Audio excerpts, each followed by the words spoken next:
Every narrative eventually collides with reality. Every ideology, every strategy, every belief system, every explanation of how the world works. Some survive that collision, most don't. The strange thing is that people rarely notice when reality starts disagreeing with their narrative. Instead, they double down, defend it, rationalize it, protect it, until reality becomes impossible to ignore. And that's why some individuals, organizations, and entire societies suddenly collapse after appearing stable for years. Because reality is patient, and reality always collects its debt.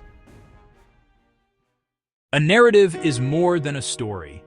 It's a framework for interpreting reality.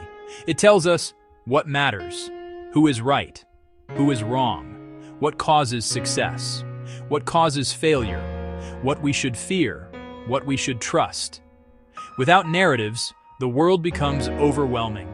There is simply too much information, too much uncertainty, too much complexity. Narratives help us simplify reality, and that's useful. The problem begins when we forget that the narrative is only a map and start treating it as reality itself. Most narratives don't survive because they're accurate. They survive because they're useful. They reduce uncertainty. They create identity. They create belonging. They provide explanations. And the human brain loves explanations, even incomplete ones. Once a narrative becomes part of our identity, something strange happens. Evidence is no longer evaluated objectively. Instead, information is filtered. Supporting evidence is welcomed. Contradicting evidence becomes uncomfortable.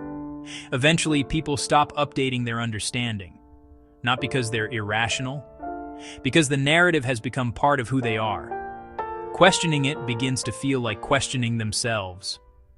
Narratives don't protect themselves. Systems protect them. Organizations create procedures. Media creates information loops. Communities create social pressure. Algorithms reinforce preferences. Institutions reward conformity. The result is a self-reinforcing system. People hear the same ideas repeatedly. Alternative perspectives become rare. Feedback weakens. Blind spots grow.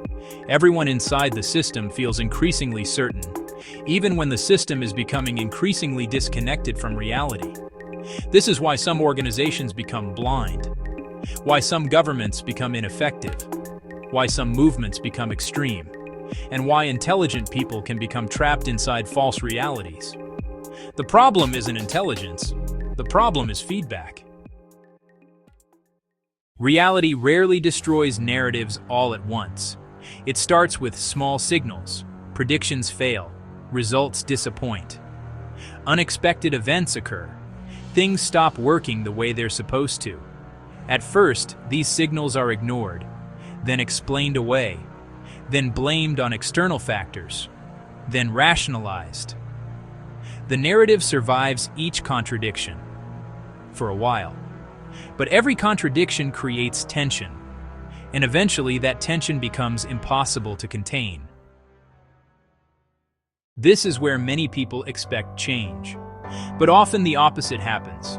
The more evidence appears against a narrative, the more fiercely people defend it. Why? Because abandoning a narrative can be costly. It may require admitting mistakes, changing identity, leaving a community, questioning years of assumptions. For many people, protecting the narrative feels safer than confronting reality, so the system continues reinforcing itself until reality becomes overwhelming. Eventually, reality reaches a threshold. The gap becomes too large.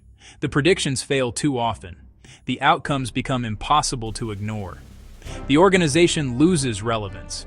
The strategy collapses. The market changes. The relationship breaks. The belief system stops explaining events. At that point, reality forces adaptation. Not because people suddenly become wiser, because the old narrative no longer works. Reality doesn't care about certainty. Reality doesn't care about popularity. Reality doesn't care about consensus. Reality only responds to what actually exists. The people and organizations that survive aren't necessarily the smartest. They're the most adaptive.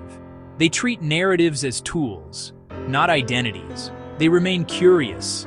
They actively seek feedback. They look for contradictions.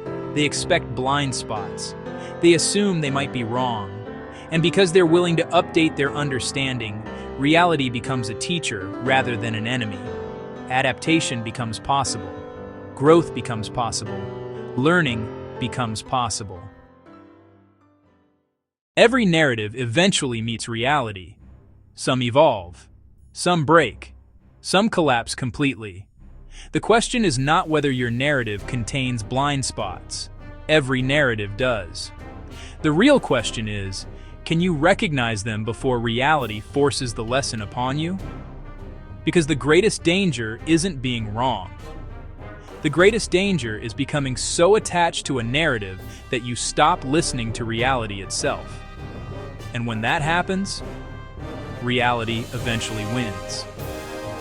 If you want to understand systems, perception, collective behavior, organizational blindness, and the hidden structures shaping human decisions, subscribe to Paradigm Red. Because where paradigms shift, systems reveal themselves.